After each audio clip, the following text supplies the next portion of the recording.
Our theme for this year, whatever it takes, right? It was personified by Eric perfectly yesterday.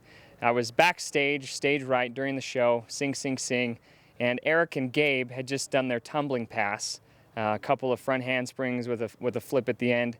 Eric must have been a little disoriented, not realizing how close he was to the edge of the stage, and just bam, nailed his head right into the wall.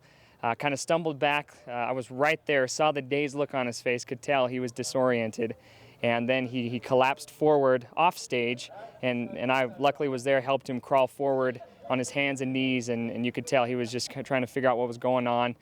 Blood was gushing from his face. There was a pool of blood on the ground. I went over, grabbed my towel and put some water on it. We put it on his head, and he put his head back to kind of slow the bleeding a little bit. Did I get blood on my costume? The rest of us had to go finish the show. We had still 2 numbers to do.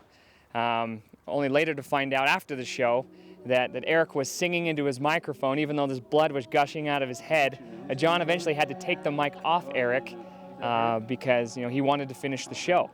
It was intense. Surprised I didn't pass out. I hit really hard. Here's a guy who is at a low in the show, an all-time low in the show, and yet he understands he had a responsibility to do. Went to the doctor 6 stitches later, and I'm sure a night with an awful headache. He was there at the bus, just all smiles, very positive. I feel great. I don't know if I'm ready to do a flip yet, but...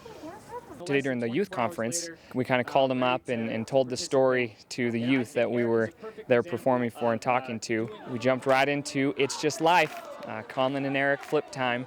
And sure enough, there's Eric down there doing his flips, doing the gainer on the concrete, no fear, totally willing to engage. And then not only that, but after we split up into 3 groups, Eric was in teaching. He was funny, he was himself. He was totally engaged, and with the exception of the Harry Potter mark on his face, you wouldn't have known that anything was even wrong for him. So Eric was definitely a perfect example of whatever it takes, doing whatever it takes to be a good young ambassador.